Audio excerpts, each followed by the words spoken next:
ಇತ್ತೀಚಿನ ದಿನಗಳಲ್ಲಿ ಕ್ಷುಲ್ಲಕ ಕಾರಣಗಳಿಗೆ ಆತ್ಮಹತ್ಯೆ ಮಾಡಿಕೊಳ್ಳುವ ಪರಿಪಾಠ ಮಿತಿ ಮೀರಿದೆ.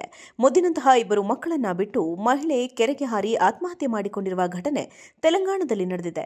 ವಸಂತ ಮೃತ ಮಹಿಳೆಯಾಗಿದ್ದು 7 ವರ್ಷ ಹಾಗೂ 3.5 ವರ್ಷದ ಇಬ್ಬರು ಗಂಡು ಮಕ್ಕಳಿದ್ದಾರೆ. ಪೊಲೀಸರು ಹೇಳುವ ಪ್ರಕಾರ ವಸಂತ ತನ್ನ ಪತಿ ಲಕ್ಷ್ಮಣ್ ಅವರನ್ನ 4 ವರ್ಷಗಳ ಹಿಂದೆ ಕಳೆದುಕೊಂಡಿದ್ರು. ಅಂದಿನಿಂದ ನನ್ನ ತಾಯಿ ಮತ್ತು ಸಹೋದರನೊಂದಿಗೆ ವಾಸಿಸ್ತಾ ಇದ್ರು. ದಿನಗೂಲಿ ಕಾರ್ಮಿಕನಾಗಿ ಕೆಲಸ ಮಾಡುವ ಮೂಲಕ ಅವರು ತಮ್ಮ ಕುಟುಂಬವನ್ನ ಪೋಷಿಸುತ್ತಿದ್ರು.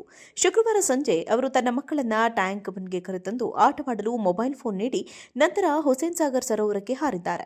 ಸ್ಥಳದಲ್ಲಿದ್ದ ಕೆಲವರು ಘಟನೆಯನ್ನ ಗಮನಿಸಿ ಪೊಲೀಸರಿಗೆ ಮಾಹಿತಿ ನೀಡಿದ್ರು. ಪೊಲೀಸ್ ಸಿಬ್ಬಂದಿ ಸ್ಥಳಕ್ಕೆ ಧಾವಿಸಿ ಅವರ ದೇಹವನ್ನ ನೀರಿನಿಂದ ಹೊರತೆಗೆದರು. ನಂತರ ಮೃತದೇಹವನ್ನ ಮರಣೋತ್ತರ ಪರೀಕ್ಷೆಗಾಗಿ ಗಾಂಧಿ ಆಸ್ಪತ್ರೆಯ ಶವಾಗಾರಕ್ಕೆ ಸ್ಥಳಾಂತರಿಸಲಾಯಿತು. ಮಕ್ಕಳ ಬಳಿ ಇದ್ದ ಮೊಬೈಲ್ ಫೋನ್ ಬಳಸಿ ಪೊಲೀಸರು ಮಹಿಳೆಯನ್ನ ಗುರುತಿಸಿ ಆಕೆಯ ಕುಟುಂಬಕ್ಕೆ ಮಾಹಿತಿ ನೀಡುವಲ್ಲಿ ಯಶಸ್ವಿಯಾದರು.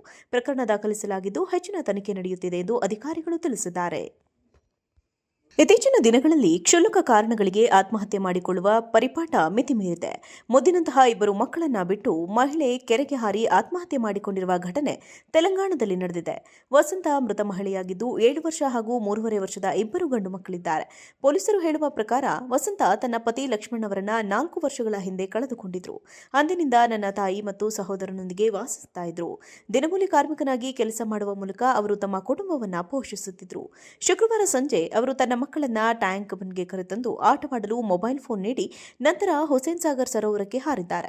ಸ್ಥಳದಲ್ಲಿದ್ದ ಕೆಲವರು ಘಟನೆಯನ್ನ ಗಮನಿಸಿ ಪೊಲೀಸರಿಗೆ ಮಾಹಿತಿ ನೀಡಿದ್ರು. ಪೊಲೀಸ್ ಸಿಬ್ಬಂದಿ ಸ್ಥಳಕ್ಕೆ ಧಾವಿಸಿ ಅವರ ದೇಹವನ್ನ ನೀರಿನಿಂದ ಹೊರತೆಗೆದರು. ನಂತರ ಮೃತದೇಹವನ್ನ ಮರಣೋತ್ತರ ಪರೀಕ್ಷೆಗಾಗಿ ಗಾಂಧಿ ಆಸ್ಪತ್ರೆಯ ಶವಾಗಾರಕ್ಕೆ ಸ್ಥಳಾಂತರಿಸಲಾಯಿತು. ಮಕ್ಕಳ ಬಳಿ ಇದ್ದ ಮೊಬೈಲ್ ಫೋನ್ ಬಳಸಿ ಪೊಲೀಸರು ಮಹಿಳೆಯನ್ನ ಗುರುತಿಸಿ ಆಕೆಯ ಕುಟುಂಬಕ್ಕೆ ಮಾಹಿತಿ ನೀಡುವಲ್ಲಿ ಯಶಸ್ವಿಯಾದರು. ಪ್ರಕರಣ ದಾಖಲಿಸಲಾಗಿದ್ದು ಹೆಚ್ಚಿನ ತನಿಖೆ ನಡೆಯುತ್ತಿದೆ ಎಂದು ಅಧಿಕಾರಿಗಳು ತಿಳಿಸಿದ್ದಾರೆ. ಇತ್ತೀಚಿನ ದಿನಗಳಲ್ಲಿ ಕ್ಷುಲ್ಲಕ ಕಾರಣಗಳಿಗೆ ಆತ್ಮಹತ್ಯೆ ಮಾಡಿಕೊಳ್ಳುವ ಪರಿಪಾಠ ಮಿತಿ ಮೀರಿದೆ. ಮುದ್ದಿನಂತಹ ಇಬ್ಬರು ಮಕ್ಕಳನ್ನ ಬಿಟ್ಟು ಮಹಿಳೆ ಕೆರೆಗೆ ಹಾರಿ ಆತ್ಮಹತ್ಯೆ ಮಾಡಿಕೊಂಡಿರುವ ಘಟನೆ ತೆಲಂಗಾಣದಲ್ಲಿ ನಡೆದಿದೆ. ವಸಂತ ಮೃತ ಮಹಿಳೆಯಾಗಿದ್ದು 7 ವರ್ಷ ಹಾಗೂ 3.5 ವರ್ಷದ ಇಬ್ಬರು ಗಂಡು ಮಕ್ಕಳಿದ್ದಾರೆ. ಪೊಲೀಸರು ಹೇಳುವ ಪ್ರಕಾರ ವಸಂತ ತನ್ನ ಪತಿ ಲಕ್ಷ್ಮಣ್ ಅವರನ್ನ 4 ವರ್ಷಗಳ ಹಿಂದೆ ಕಳೆದುಕೊಂಡಿದ್ರು. ಅಂದಿನಿಂದ ನನ್ನ ತಾಯಿ ಮತ್ತು ಸಹೋದರನೊಂದಿಗೆ ವಾಸಿಸ್ತಾ ಇದ್ರು. ದಿನಗೂಲಿ ಕಾರ್ಮಿಕನಾಗಿ ಕೆಲಸ ಮಾಡುವ ಮೂಲಕ ಅವರು ತಮ್ಮ ಕುಟುಂಬವನ್ನ ಪೋಷಿಸುತ್ತಿದ್ರು. ಶುಕ್ರವಾರ ಸಂಜೆ ಅವರು ತನ್ನ ಮಕ್ಕಳನ್ನ ಟ್ಯಾಂಕ್ ಬಂಡ್ಗೆ ಕರೆತಂದು ಆಟವಾಡಲು ಮೊಬೈಲ್ ಫೋನ್ ನೀಡಿ ನಂತರ ಹುಸೇನ್ ಸಾಗರ್ ಸರೋವರಕ್ಕೆ ಹಾರಿದ್ದಾರೆ. ಸ್ಥಳದಲ್ಲಿದ್ದ ಕೆಲವರು ಘಟನೆಯನ್ನ ಗಮನಿಸಿ ಪೊಲೀಸರಿಗೆ ಮಾಹಿತಿ ನೀಡಿದ್ರು. ಪೊಲೀಸ್ ಸಿಬ್ಬಂದಿ ಸ್ಥಳಕ್ಕೆ ಧಾವಿಸಿ ಅವರ ದೇಹವನ್ನ ನೀರಿನಿಂದ ಹೊರತೆಗೆದರು.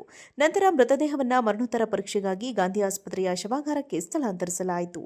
ಮಕ್ಕಳ ಬಳಿ ಇದ್ದ ಮೊಬೈಲ್ ಫೋನ್ ಬಳಸಿ ಪೊಲೀಸರು ಮಹಿಳೆಯನ್ನ ಗುರುತಿಸಿ ಆಕೆಯ ಕುಟುಂಬಕ್ಕೆ ಮಾಹಿತಿ ನೀಡುವಲ್ಲಿ ಯಶಸ್ವಿಯಾದರು. ಪ್ರಕರಣ ದಾಖಲಿಸಲಾಗಿದ್ದು ಹೆಚ್ಚಿನ ತನಿಖೆ ನಡೆಯುತ್ತಿದೆ ಎಂದು ಅಧಿಕಾರಿಗಳು ತಿಳಿಸಿದ್ದಾರೆ. ಇತ್ತೀಚಿನ ದಿನಗಳಲ್ಲಿ ಕ್ಷುಲ್ಲಕ ಕಾರಣಗಳಿಗೆ ಆತ್ಮಹತ್ಯೆ ಮಾಡಿಕೊಳ್ಳುವ ಪರಿಪಾಠ ಮಿತಿ ಮೀರಿದೆ. ಮುದ್ದಿನಂತಹ ಇಬ್ಬರು ಮಕ್ಕಳನ್ನ ಬಿಟ್ಟು ಮಹಿಳೆ ಕೆರೆಗೆ ಹಾರಿ ಆತ್ಮಹತ್ಯೆ ಮಾಡಿಕೊಂಡಿರುವ ಘಟನೆ ತೆಲಂಗಾಣದಲ್ಲಿ ನಡೆದಿದೆ. ವಸಂತ ಮೃತ ಮಹಿಳೆಯಾಗಿದ್ದು 7 ವರ್ಷ ಹಾಗೂ 3.5 ವರ್ಷದ ಇಬ್ಬರು ಗಂಡು ಮಕ್ಕಳಿದ್ದಾರೆ. ಪೊಲೀಸರು ಹೇಳುವ ಪ್ರಕಾರ ವಸಂತ ತನ್ನ ಪತಿ ಲಕ್ಷ್ಮಣ್ ಅವರನ್ನ 4 ವರ್ಷಗಳ ಹಿಂದೆ ಕಳೆದುಕೊಂಡಿದ್ರು. ಅಂದಿನಿಂದ ನನ್ನ ತಾಯಿ ಮತ್ತು ಸಹೋದರನೊಂದಿಗೆ ವಾಸಿಸ್ತಾ ಇದ್ರು. ದಿನಗೂಲಿ ಕಾರ್ಮಿಕನಾಗಿ ಕೆಲಸ ಮಾಡುವ ಮೂಲಕ ಅವರು ತಮ್ಮ ಕುಟುಂಬವನ್ನ ಪೋಷಿಸುತ್ತಿದ್ರು. ಶುಕ್ರವಾರ ಸಂಜೆ ಅವರು ತನ್ನ ಮಕ್ಕಳನ್ನ ಟ್ಯಾಂಕ್ ಬಂಡ್ಗೆ ಕರೆತಂದು ಆಟವಾಡಲು ಮೊಬೈಲ್ ಫೋನ್ ನೀಡಿ ನಂತರ ಹುಸೇನ್ ಸಾಗರ್ ಸರೋವರಕ್ಕೆ ಹಾರಿದ್ದಾರೆ. ಸ್ಥಳದಲ್ಲಿದ್ದ ಕೆಲವರು ಘಟನೆಯನ್ನ ಗಮನಿಸಿ ಪೊಲೀಸರಿಗೆ ಮಾಹಿತಿ ನೀಡಿದ್ರು. ಪೊಲೀಸ್ ಸಿಬ್ಬಂದಿ ಸ್ಥಳಕ್ಕೆ ಧಾವಿಸಿ ಅವರ ದೇಹವನ್ನ ನೀರಿನಿಂದ ಹೊರತೆಗೆದರು. ನಂತರ ಮೃತದೇಹವನ್ನ ಮರಣೋತ್ತರ ಪರೀಕ್ಷೆಗಾಗಿ ಗಾಂಧಿ ಆಸ್ಪತ್ರೆಯ ಶವಾಗಾರಕ್ಕೆ ಸ್ಥಳಾಂತರಿಸಲಾಯಿತು. ಮಕ್ಕಳ ಬಳಿ ಇದ್ದ ಮೊಬೈಲ್ ಫೋನ್ ಬಳಸಿ ಪೊಲೀಸರು ಮಹಿಳೆಯನ್ನ ಗುರುತಿಸಿ ಆಕೆಯ ಕುಟುಂಬಕ್ಕೆ ಮಾಹಿತಿ ನೀಡುವಲ್ಲಿ ಯಶಸ್ವಿಯಾದರು. ಪ್ರಕರಣ ದಾಖಲಿಸಲಾಗಿದ್ದು ಹೆಚ್ಚಿನ ತನಿಖೆ ನಡೆಯುತ್ತಿದೆ ಎಂದು ಅಧಿಕಾರಿಗಳು ತಿಳಿಸಿದ್ದಾರೆ.